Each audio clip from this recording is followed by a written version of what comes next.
बिस्मिल्लाहिर्रहमानिर्रहीम। अस्सलाम वालेकुम। रावलपिंडी की इस्दाद दहशतगर्दी की अदालत से बड़ी खबर आई है। बुशरा बीबी साहिबा को 9 मई के 12 मुकदमात में बाइज़्ज़त बरी कर दिया गया है। आप इसलिए इसको बाइज़्ज़त बरी कह सकते हैं कि मुकदमे से डिस्चार्ज किया गया है, और उसका अगर आप टेक्निकली मतलब ये होता है कि जो अब तक की जो चीज़ें अदालत के सामने रखी गई हैं उसके मुताबिक उनका तल्लुक़ साबित नहीं हो सका, तो आइंदा भी तल्लुक़ साबित नहीं होगा, क्योंकि अगर सरकार के पास कोई भी चीज़ होती तो वो पेश कर देते। और मैं हैरान हूँ, रोज़ाना हमें जो है वो कुछ एंकर्स आकर बताते हैं, वो एंकर्स जो जबरी तौर पे लापता पीटीआई के रहनुमाओं का, जिस तरह से सदाकत अब्बासी साहब थे, जिनके ऊपर मैं कहता हूँ सबसे ज़्यादा अगर किसी के ऊपर जुल्म हुआ है 4-5 लोगों पे, तो उनमें से एक जो है वो सदाकत अब्बासी साहब हैं। सदाकत अब्बासी साहब, शेख रशीद साहब, और इसी तरह से कौन थे, उस्मान डार साहब थे, और इनके एक आध और भी थे। इनके इंटरव्यूज़ करने वाले जो एंकर्स हैं वो आजकल हमें रोज़ आकर बताते हैं कि जनाब जो इमरान खान साहब और जो जनरल फैज़ हैं, इनके दरमियान राब्तों के इतने शवाहिद इकट्ठे हो गए हैं कि 22 व्हीलर ट्राला जो है ना, वो 22 व्हीलर ट्राले के ऊपर ये एविडेंस जो है वो लाने पड़ेंगे अदालतों में। यानी इतने एविडेंस पकड़े गए हैं, रोज़ हमें नई कहानी सुनाते हैं। मैं हैरान हूँ कि आपको याद दिलाना चाहता हूँ, शायद आप लोग भूल गए हों, आप सबको याद दिलाना चाहता हूँ कि पहले ये बयानिया बनाया गया था और बनाया जाता है कि बुशरा बीबी इन कॉन्टैक्ट थी जनरल फैज़ के साथ, और जनरल फैज़ जो है वो सारी इन्फॉर्मेशन बुशरा बीबी को देते थे, और बड़े घटिया किस्म के, मकरू किस्म के बुशरा बीबी साहिबा पर इल्ज़ामात लगाए जाते थे कि जनाब जनरल फैज़ तो उनका मुरीद बन गया था, और ये था और ये था और ये था, ये सारी बातें की जाती थी। अब बात यह है कि इमरान खान तो 5 अगस्त से पाबंद सलासुल हैं, इमरान खान तो 5 अगस्त से जेल में, बुशरा बीबी उसके बहुत बाद में उनको गिरफ़्तार किया गया। इस दौरान अगर जनरल फैज़ ने राब्ते में रहना था तो वो ज़ाहिर है इमरान खान से ज़्यादा तो फिर वो बुशरा बीबी के साथ राब्ते में होंगे, क्योंकि ये बयानी भी बनाया जाता है।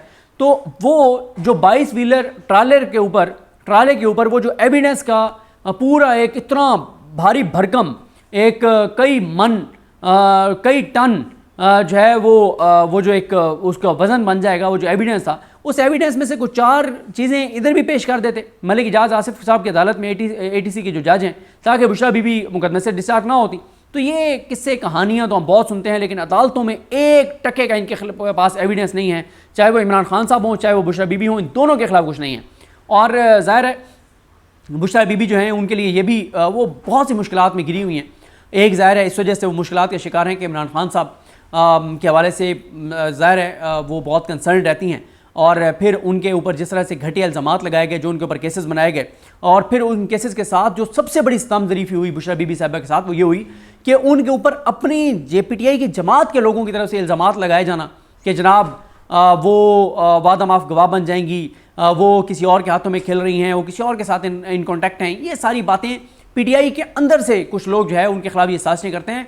एक आप कुर्बानियाँ दे रहे हों, एक आप मुश्किल से 2-4 हों, और ऊपर से आपके ऊपर इल्ज़ाम ये लगे कि आप किसी के साथ मिले हुए हैं, तो इससे ज़्यादा अज़ियतनाक सूरत हाल नहीं होती। बुशरा बीबी सुरखरू हुई हैं, और बुशरा बीबी साहिबा का सुरखरू होना शरीफ ख़ानदान के घरों में तो आज सफ़े मातम बिछा हुआ होगा, आज जाती उम्रा में सफ़े मातम बिछ गया होगा, क्योंकि आपको पता है कि मरियम नवाज़ जो इमरान खान को अजियत देने के लिए, इमरान खान की अहलिया को तवील अरसे के लिए जेल में रखना चाहती थी, जिनकी हुकूमत ने ये 9 मई के केसेस बनाए थे और उनमें नामजद किया था बुशरा बीबी को। 14-15 माह बाद 9 मई के केसों में मरियम नवाज़ की हुकूमत ने उनको नामजद किया।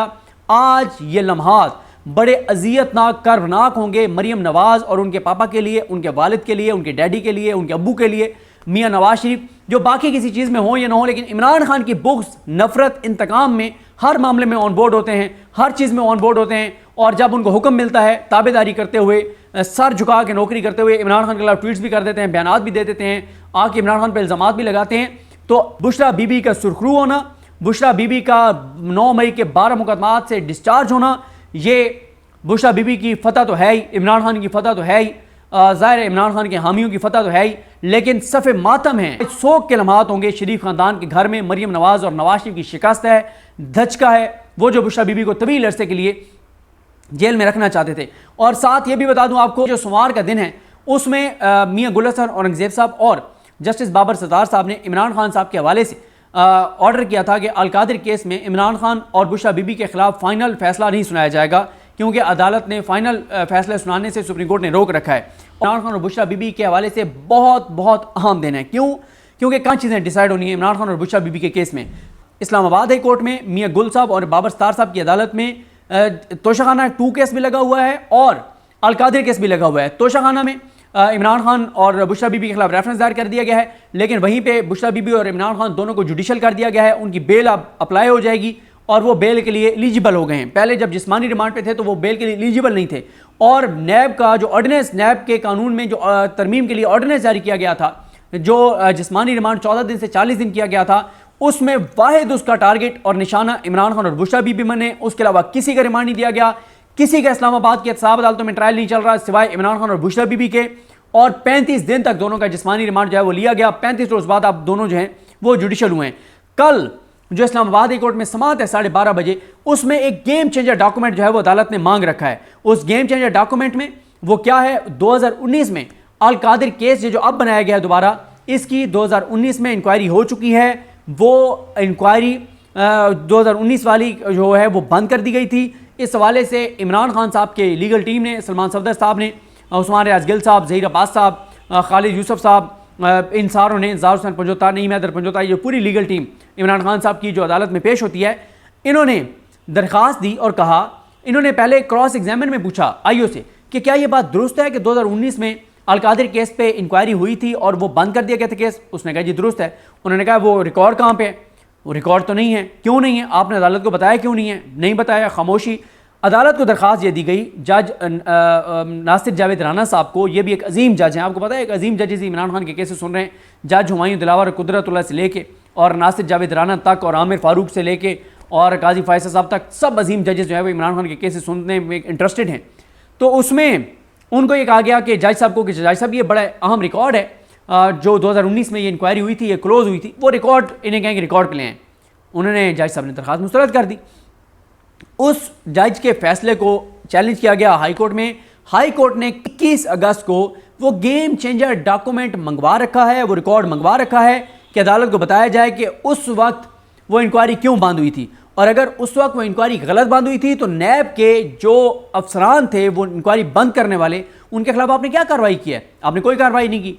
मसला ये है कि उस वक्त नैब ने बंद कर दिया था, लेकिन अब एक अजीम शख्सियत जिसका पाकिस्तान की आने वाली तारीख में नाम लिखा जाएगा हमेशा, एक नज़ीर अहमद भट्ट साहब, चेयरमैन नैब, जिनको ढूंढ के लगाया गया है कि ये हैं वो नज़ीर अहमद भट्ट साहब जो पाकिस्तान को बहुत अरूज और बुलंदी पर लेकर जाएंगे।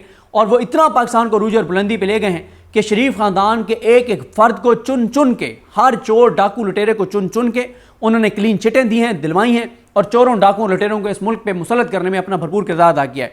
तो अब नज़ीर अहमद भट्ट साहब ने की सरबराही में नैब ने ये दोबारा केस जो है वो बनाया है। अब नैब ने वो सारा कुछ अदालत से छुपाया है। इस्लामाबाद हाई कोर्ट ने अब वो सारा रिकॉर्ड कल मंगवा रखा है। 5 चीज़ें अदालत में हैं। पहला, अदालत में ये डिसाइड होगा कि तोशाखाना 2 केस बन भी सकता था या नहीं बन सकता था।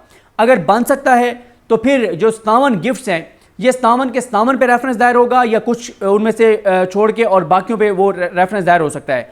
तीसरा पॉइंट ये है कि आया बुशरा बीबी और इमरान खान की इसमें गिरफ्तारी जो है वो कानूनी है या गैर कानूनी है, क्योंकि ये मामला ऑलरेडी पेंडिंग था इस्लामाबाद हाई कोर्ट में भी और एहतसाब अदालत में भी। और अगला इसमें पॉइंट ये है कि ये जो एक के बाद दूसरे, दूसरे के बाद तीसरी गिरफ्तारी है, तो क्या अदालत से जो उन्होंने कहा है कि हमें तमाम हमारे केसेस आइंदा की गिरफ्तारी जो है वो अदालत की इजाज़त से मशरूत की जाए। क्यों? जिस केस में हम बरी होते हैं, जिस केस में हमारी ज़मानत होती है, तो उसी केस में जनाब क्या किया जाता है कि हमारी जो है हमें किसी और केस में मुलविस करके गिरफ्तार कर लिया जाता है। तो इसमें उन्होंने बदनीयती साबित कर दी है नैब की। अब उन्होंने कहा है कि अदालत ये हुक्म दे कि आइंदा अगर इमरान खान और बुशरा बीबी को किसी केस में गिरफ्तार करना है तो अदालत की इजाज़त से मशरूत किया जाए। अब इसमें अदालत ये ऑर्डर करती है नहीं करती ये देखना है। लेकिन एक चीज़ हैरान कुन है जो मुझे समझ नहीं आ रही, इमरान खान साहब की लीगल टीम अभी तक नहीं कर रही कि इमरान खान साहब की तरफ से इस्लामाबाद हाई कोर्ट में या लाहौर हाई कोर्ट में एक पिटीशन दायर होनी चाहिए कि मुल्क भर में इमरान खान के ऊपर कितने पेंडिंग केसेस हैं, उनकी तफसीलात दी जाएँ। अच्छा, इसमें मैं आपको सुनने वालों को समझा देता हूँ, बता देता हूँ कि ये क्यों ज़रूरी है। होता यह है कि जब आप अदालत से जाके और कहते हैं कि पूरे पाकिस्तान में इमरान खान के ख़िलाफ़ कितने केसेस हैं उसका रिकॉर्ड दिया जाए, और जब सरकार वो रिकॉर्ड दे देगी कि इस्लामाबाद वफाक में चारों सूबों में इमरान खान के ऊपर कितने केसेस हैं, जब एक बार रिकॉर्ड ये फराम कर देंगे फिर किसी नए केस में गिरफ्तारी नहीं डाली जा सकती। अगर फिर किसी नए केस में गिरफ्तारी डालेंगे तो अदालतों से सिर्फ इस एक पॉइंट पे वो गिरफ्तारी उड़ जाएगी कि ये आपने बदनीयती दिखाई है। अगर ये केस था तो आपने पहले अदालत के साथ गलत बयानी क्यों किया, आपने अदालत से छुपाया क्यों है।